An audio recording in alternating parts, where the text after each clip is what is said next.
Hello दोस्तों, कैसे हैं आप सभी को स्वागत है आपके अपने चैनल कुमार मनोज ऑफिशियल में। मैं हमेशा कहता हूँ, सफलता एक दिन में नहीं मिलती, लेकिन सफलता एक दिन जरूर मिलती है अगर आप मेहनत करते हैं। आज मैं एक ऐसे योद्धा के बारे में बात करने वाला हूँ जो आपने सुना तो बहुत कुछ है उसके बारे में, लेकिन उसकी क्या सच्चाई है ये आप नहीं जानते। आज मैं बात करने वाला हूँ वीर अभिमन्यु के बारे में। वीर अभिमन्यु कौन था, इस बारे में मैं बात करने वाला हूं। जब कृष्ण भगवान के अवतार होने वाला था तो हुआ ये कि सारे देवताओं ने अपने अंश भेजे थे महाभारत में। अगर आप लोगों ने महाभारत देखा है, अगर महाभारत डिटेल में आप देखिए, बहुत सारे ऐसे आपको योद्धा मिलेंगे जो भगवान के अवतार थे, भगवान के अंश थे।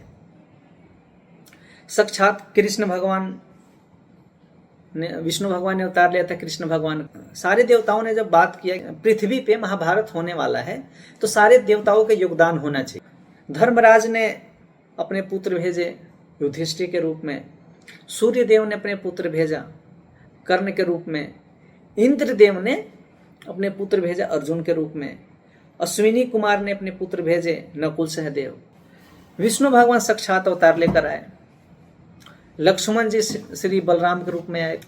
लेकिन जो चंद्रमा था उसको कहा गया आप भी योगदान दीजिए, या तो आप चलिए नहीं तो अपने पुत्र को भेजिए। चंद्रमा को हमेशा देवताओं से शिकायत थी। उसने बोला नहीं, ना तो मैं जाऊंगा ना तो मेरा पुत्र जाएगा। विष्णु भगवान कहते हैं कि नहीं, जब सारे देवताओं ने योगदान दिया आप भी योगदान दीजिए, क्योंकि सारे देवताओं ने योगदान दिया था। पवन देव के पुत्र हैं घटोत्कच भीम। तो चंद्रमा को शिकायत तो थी, लेकिन चंद्रमा ने कहा ठीक है मैं अपना अंश भेजूंगा, लेकिन 2 शर्त पे भेजूंगा। विष्णु भगवान ने कहा हाँ ठीक है, क्या शर्त है? उन्होंने कहा कि एक तो मैं अपना पुत्र भेजूंगा 16 वर्ष के लिए, और उसके बाद मैं उसको बुला लूंगा, क्योंकि मैं उससे दूर रह नहीं सकता। मेरा बेटा बहुत सुंदर है, मैं उससे बहुत प्रेम करता हूं, मैं उसको अपने से दूर रख ही नहीं सकता। तो पहला शर्त रखा कि मैं अपने पुत्र को सिर्फ और सिर्फ 16 साल के लिए पृथ्वी पे भेजूंगा। और दूसरा शर्त बोला कि ये पृथ्वी पे जाएगा तो ये आपके पास ही रहेगा। तो अर्जुन और सुभद्रा के पुत्र होते हैं वीर अभिमन्यु, जिनका रियल पिता है चंद्रमा। ये चीज है सीरियल में नहीं दिखाया गया है। वीर अभिमन्यु चंद्रमा के पुत्र होते हैं, चंद्रदेव के पुत्र होते हैं वीर अभिमन्यु, जो जन्म लेते हैं अर्जुन और सुभद्रा के। जो सुभद्रा उनकी माँ होती है और अर्जुन पिता होते हैं, लेकिन जो रियल पिता हैं उनके वीर अभिमन्यु के वो हैं चंद्रदेव। लेकिन चंद्रदेव ने 16 वर्ष की आयु में उनको बुलाया था कि इससे ज्यादा मैं इसको रहने नहीं दूंगा भाई, मैं अपने बेटे से बहुत प्यार करता हूं, मुझे अपना बेटा वापस चाहिए। अब होता यह है, महाभारत में जिस दिन अभिमन्यु का मृत्यु होने वाला होता है कृष्ण भगवान को पता होता है।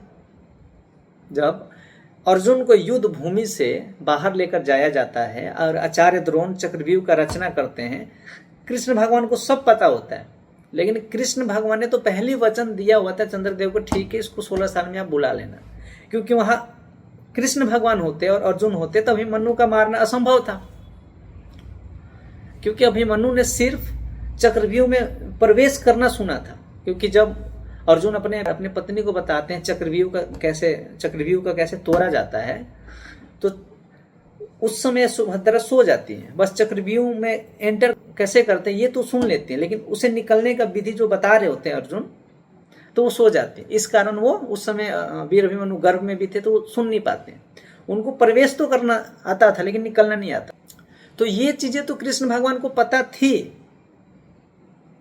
कि आज अभिमन्यु का वध होने वाला है, क्योंकि कृष्ण भगवान ने जब महाभारत का रचना हुआ था कि महाभारत में सब योगदान दे रहे, तो चंद्रदेव ने कृष्ण भगवान से पहले वचन लिया था कि मैं इसको 16 साल में वापस बुला लूंगा। तो इसलिए अर्जुन को युद्ध भूमि से बाहर जाना पड़ा। कृष्ण भगवान को पता था कि आज अभिमन्यु का वध होने वाला है।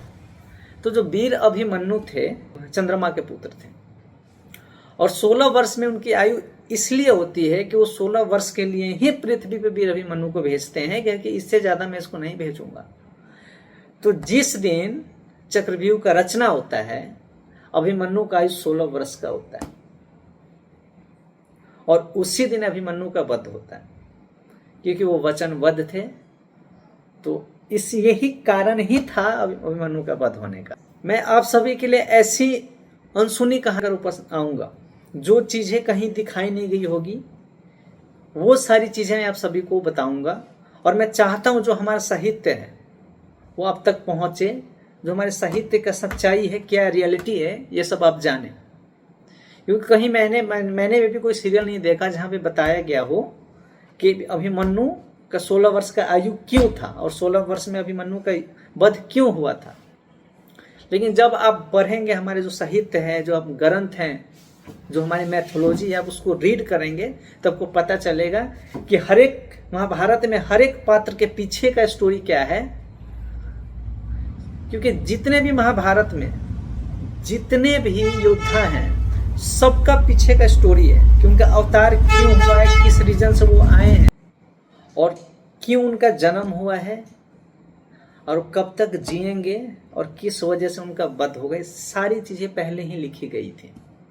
तो ये तो मैंने बताया आप सभी को वीर अभिमन्यु के बारे में। बहुत महान योद्धा भी थे वीर अभिमन्यु, नो डाउट।